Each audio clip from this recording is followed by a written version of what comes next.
38वें राष्ट्रीय खेलों को लेकर उत्तराखंड पूरी तरह से तैयार हो चुका है। कुछ ही देर बाद प्रधानमंत्री नरेंद्र मोदी 38वें राष्ट्रीय खेलों का शुभारंभ करने जा रहे हैं और उससे पहले उत्तराखंड प्रदेश की खेल मंत्री रेखा आर्या जी इस वक्त हमारे साथ हैं। मंत्री जी, लंबा इंतजार रहा जो आज फलीभूत हो रहा है, पूरा हो रहा है, किस तरह से पूरी तैयारी हो रही है?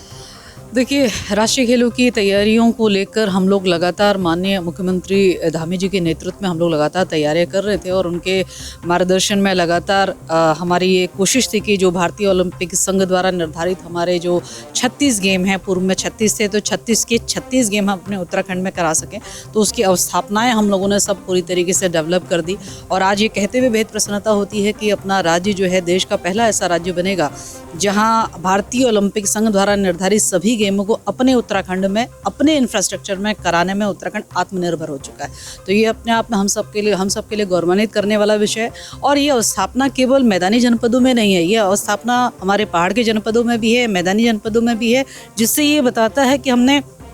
पहाड़ और मैदान को मिलाकर यानी कि प्रदेश के कोने कोने तक जो है खेल की रोशनी पहुंचाने की कोशिश करी है। और जिस प्रकार से माननीय प्रधानमंत्री जी का आशीष सदैव उत्तराखंड के साथ में रहा है, मैं समझती हूं कि आज वो ऐतिहासिक क्षण हम सबके सामने होगा। हम शाम के 6 बजे इसका शुभारंभ माननीय प्रधानमंत्री जी के कर कमलों से होने जा रहा है। निश्चित रूप से हर उत्तराखंडी इस क्षण का इंतज़ार कर रहा था, जो कि मैं समझती हूँ कि शाम के 6 बजे से जब होगा तो निश्चित रूप से इस ऐतिहासिक फल जो है वो ऐतिहासिक हिस्ट्री में जो है वो ज़रूर दर्ज होगा। मैम, अगर उत्तराखंड के परिप्रेक्ष्य में देखा जाए तो शुभांकर अगर हम देख रहे हैं तो मौली को इसमें रखा गया है। राष्ट्रीय खेलों में उत्तराखंड के जो पारंपरिक और स्थानीय खेल हैं उनको भी आपने शामिल करवाया है, उनका कैसा महत्वपूर्ण योगदान रहेगा?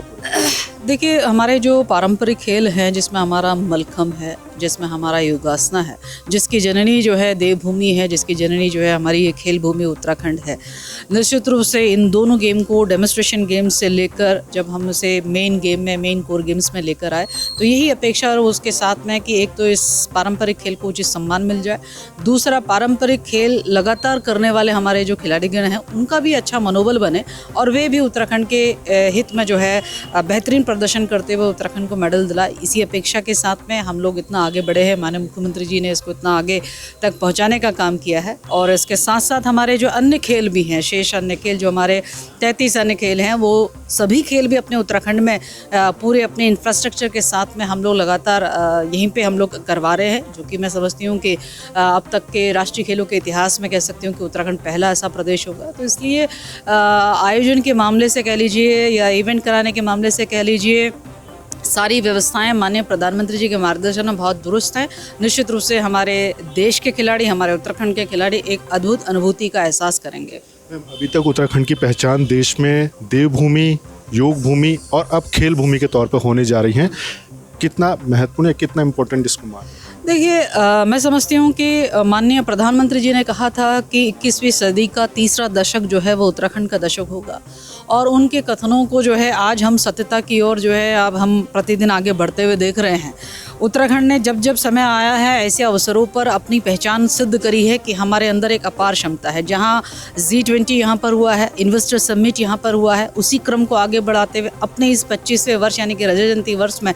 देश का खेल के क्षेत्र में सबसे बड़ा वह कह सकती है आयोजन और प्रदेश के बनने के दौरान में भी सबसे बड़ा आयोजन जो है वो राष्ट्रीय खेल है, जिसको पूरी सक्षमता के साथ में हमारा उत्तराखंड आज यानी कि 28 जनवरी शाम 6 बजे से इसका शुभारंभ माननीय प्रधानमंत्री जी के कर कमलों से कराने जा रहा है। निश्चित रूप से गौरवान्वित करने वाला क्षण है। इसीलिए हम कह रहे हैं कि हमारा उत्तराखंड जो 2-3 परिचयों से जाना जाता था, जिसमें हम देवभूमि बोल दें, हम सैन्य भूमि बोल दें, हम योग की भूमि बोल दें, तो आज हम ये कहने के लिए मजबूर हो गए हैं कि हमारा उत्तराखंड अब खेल भूमि के रूप में भी आज जाना जाएगा। और निश्चित रूप से माननीय प्रधानमंत्री जी ने उसकी शुरुआत शाम के 6 बजे से वो एक कर रहे हैं। तो मैं समझती हूँ कि अब एक पहचान जो है वो खेल भूमि के रूप में भी उत्तराखंड प्राप्त करेगा। इंफ्रास्ट्रक्चर डेवलपमेंट काफ़ी हुआ है, तो आगे भविष्य में खिलाड़ियों के लिए कितना इम्पोर्टेंट रहेगी चीज़? देखिए, इंफ्रास्ट्रक्चर जो डेवलप हुआ है, चाहे वो शूटिंग का रेंज हो, स्विमिंग का हो, एक्वेटिक्स एक्टिविटीज़ का हो, चाहे वो बॉक्सिंग का हो, चाहे वो रेसलिंग का हो, चाहे मल्टीपर्पज़ हॉल हो,